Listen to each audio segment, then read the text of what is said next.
হরে কৃষ্ণ।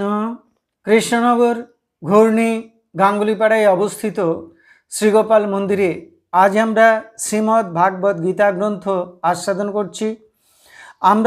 করছি। শ্রীমদ্ ভাগবত গীতার অষ্টম অধ্যায় অক্ষর ব্রহ্মযোগ, শ্লোক সংখ্যা 27। শ্রী গুরুদেবকে নমস্কার, ভগবান শ্রীকৃষ্ণকে নমস্কার, ভগবান শ্রী নারায়ণকে নমস্কার, ভগবতী দুর্গা দেবীকে নমস্কার। মুকং করতি বাচালং পঙ্গুং লঙ্ঘয়তে গিরিম যৎকৃপাতমহং বন্দে পরমানন্দ মাধবম। এখন আমরা আস্বাদন করছি অষ্টম অধ্যায় অক্ষর ব্রহ্মযোগ, শ্লোক সংখ্যা 27। নৈতে স্মৃতি পার্থ জানন যোগী মুজ্জতি কশ্চন তস্মাৎ সর্বেষু কালেষু যোগযুক্ত ভবার্জুন।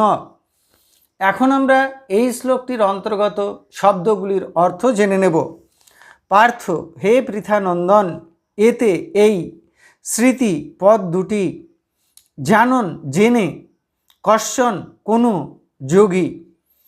যোগী বা সাধক, না মুজ্জতি মোহগ্রস্ত, তস্মাৎ সেই জন্য, অর্জুন হে অর্জুন, সর্বেষু কালেষু সকল সময়, যোগযুক্ত হও।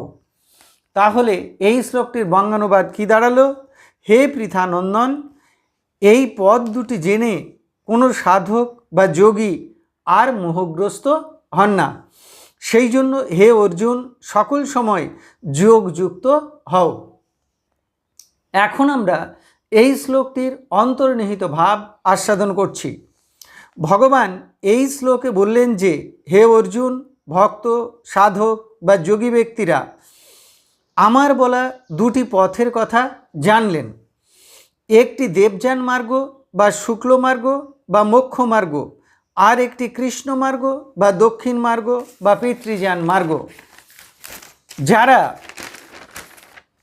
এই মর্তলোকে থেকে পরম বৈরাগ্য সহকারে জ্ঞানযোগ, কর্মযোগ, ভক্তিযোগ বা অষ্টাঙ্গ যোগ অবলম্বন করেন এবং মৃত্যুর সময় আমাকে স্মরণ করতে করতে দেহ ত্যাগ করেন, তারা মুক্তি মোক্ষ লাভ করেন।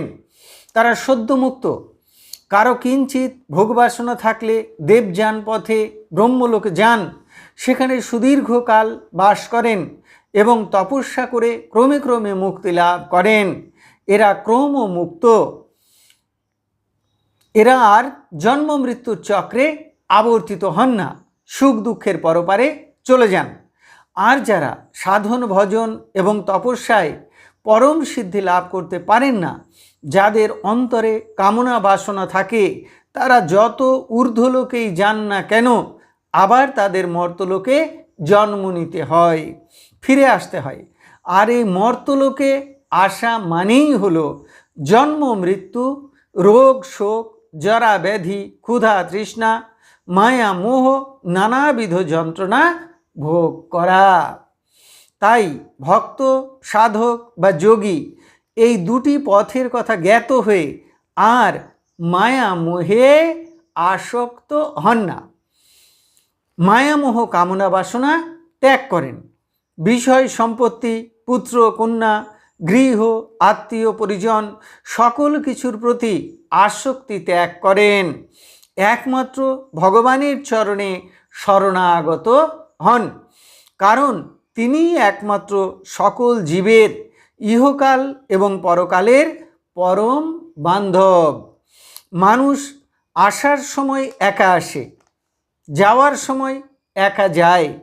সেখানে কেউ আর সাথী নেই, সাথী শুধু ভগবান আর ভগবানের নাম। সেখানে এই সাধের দেহটাকেও সঙ্গে নিয়ে যাওয়া যায় না। তাই বুদ্ধিমান সাধক তার নিজের বলতে যা কিছু সব ভগবানের চরণে সমর্পণ করেন। ভক্ত সাধক নিজে ভগবানের হয়ে যান আর নিরন্তর ভগবানের নাম করেন, সেবা করেন, সাধন ভজন তপস্যা করেন, যাতে মৃত্যুর সময় ভগবানকে, পরম ব্রহ্মকে, পরমাত্মাকে স্মরণে আসে। যাতে দেহ থাকতে থাকতে ভগবানকে জানা যায় বা দেহান্তে দেবযান মার্গে গমন করে ভগবানের শ্রীচরণে পৌঁছানো যায়। ভগবান সেই জন্য অর্জুনকে বললেন, হে অর্জুন, সব সময় যোগযুক্ত হও। যোগযুক্ত হবার জন্য অর্থাৎ ভগবানের নাম করো, গুণ গাও, সাধন ভজন করো, নিরন্তর তাকে স্মরণ করো, তার প্রীতির নিমিত্ত নিষ্কামভাবে কর্ম করো। যারা গৃহী মানুষ তারা দেহ, মন, প্রাণ ভগবানের চরণে সমর্পণ করে ভগবানের সংসার মনে করে দায়িত্ব কর্তব্য পালন করুন। ভগবানের সংসারে আমি বাস করছি, আমি তার ভক্ত, আমি তার সেবক, এইটি মনে করতে হবে। কর্মের ভালো মন্দ, পাপ পুণ্য, জয় পরাজয়, মান অপমান সব ভগবানের চরণে সমর্পণ করতে হবে আর ভগবানের প্রীতির নিমিত্ত কর্ম করতে হবে। তাহলে সংসারে থেকেও ভগবানের শ্রীচরণে পৌঁছানো যাবে। নিরন্তর ভগবানের মধুমাখা কৃষ্ণ নাম জপ করুন, কীর্তন করুন, স্মরণ মনন করুন। ভগবানের অনেক নাম, অনেক রূপ, অনেক গুণ, আর যে নাম, যার যে নাম, যে রূপ ভালো লাগে সেই নামই করুন। গৃহে যারা বাস করছেন তারা নিষ্ঠা সহকারে একাদশী এবং দ্বাদশী ব্রত পালন করবেন। এই একাদশী এবং দ্বাদশী ব্রত নিষ্ঠা সহকারে পালন করলে তাদেরও বৈকুণ্ঠ ধামে গতি হয়, গোলক ধামে গতি হয়। ভগবান এই শ্লোকে বললেন, হে অর্জুন, দুটি পথের কথা জেনে যোগী আর মোহগ্রস্ত হন না, বা হে অর্জুন তুমি যোগযুক্ত হও। এখানে যোগী বলতে কোন প্রকার যোগীকে বোঝানো হয়েছে? বস্তুত পক্ষে এখানে সকল প্রকার যোগীদের উদ্দেশ্যেই কথাটা বলা হয়েছে। যিনি কর্মযোগী তিনি নিষ্কাম কর্ম করুন মোহশূন্য হয়ে। যিনি জ্ঞানযোগী তিনি মোহমুক্ত হয়ে পরম ব্রহ্মের ধ্যান করুন। যিনি ভক্তিযোগী তিনি মায়া মোহ মুক্ত হয়ে ভগবানের ভজনা করুন। যিনি অষ্টাঙ্গ যোগী তিনি মোহশূন্য হয়ে যোগ অভ্যাস করুন। আর যদি কেউ জ্ঞান, কর্ম, ভক্তি সবগুলিকে একসঙ্গে নিয়ে সাধনা করতে চান তাহলে তিনি সেইভাবেই ভগবানের ভজনা করুন। মোটের উপরে কথা হলো এই সংসার বিনশ্বর, বিশ্ব সংসার বিনশ্বর এবং দেহ অনিত্য, এইটা জেনে অবিনাশী অব্যয় ভগবানের বা পরমাত্মার বা পরম পুরুষের শরণাগত হয়ে তাকে ভজনা করতে হবে যাতে তার শ্রীচরণে পৌঁছানো যায়। তাহলে এতক্ষণ আমরা শ্রীমদ্ ভাগবত গীতার অষ্টম অধ্যায় অর্থাৎ অক্ষর ব্রহ্ম যোগের 27 সংখ্যক শ্লোকটি আস্বাদন করলাম। এখন আমি এই শ্লোকটি আরও একবার পড়ছি। হে পৃথা নন্দন, এই পদ দুটি জেনে কোনো সাধক বা যোগী আর মোহগ্রস্ত হন না।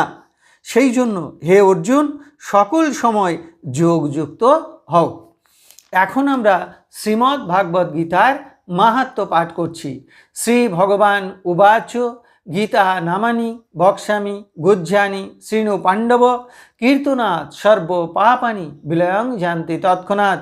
গঙ্গা গীতা চ সাবিত্রী সীতা সত্তা পতিব্রতা ব্রহ্মাবলী ব্রহ্মবিদ্যা ত্রিসন্ধ্যা মুক্তিগেহিনী অর্ধমাত্রা চিদানন্দা ভবগ্নি ভ্রান্তি নাশিনী বেদত্রয়ী পরানন্দা তত্ত্বার্থ জ্ঞান মঞ্জরি ইতে তানি জপ নিত্যং নর নিশ্চল মানসঃ জ্ঞান সিদ্ধিং লভে নিত্যং তথান্তে পরমম পদম। হরি ওম তৎসৎ। এখন আমরা ভগবান শ্রীকৃষ্ণের চরণে প্রার্থনা জানাচ্ছি। হে কৃষ্ণ কৃপা সিন্ধু, এই নাও তুমি আমার দেহ, এই নাও তুমি আমার মন, এই নাও তুমি আমার প্রাণ, এই নাও তুমি আমার আত্মা। এই নাও তুমি আমার জীবন যৌবন যথা সর্বস্ব। হে কৃষ্ণ কৃপা সিন্ধু, এই দেহ মন প্রাণ আত্মার মধ্য দিয়ে তোমার ইচ্ছাই তুমি পূর্ণ করো। হে কৃষ্ণ কৃপা সিন্ধু, তুমি পিতা, তুমি মাতা, তুমি আমার পুত্র, তুমি আমার কন্যা, তুমি স্থাবর জঙ্গম কীট পতঙ্গ লতা পাতা রূপে রূপে প্রতিরূপে তুমি বিরাজিত। তুমি ব্যতীত এই ত্রিভুবনে আর কিছু নেই। হে কৃষ্ণ কৃপা সিন্ধু, তোমার আতুল চরণে কোটি কোটি নমস্কার। পুনরায় তোমার আতুল চরণে কোটি কোটি নমস্কার। তুমি আমাদের শুদ্ধা ভক্তি দাও, ব্রহ্মজ্ঞান দাও, সকলের কল্যাণ করো, সকলের মঙ্গল করো। হরে কৃষ্ণ।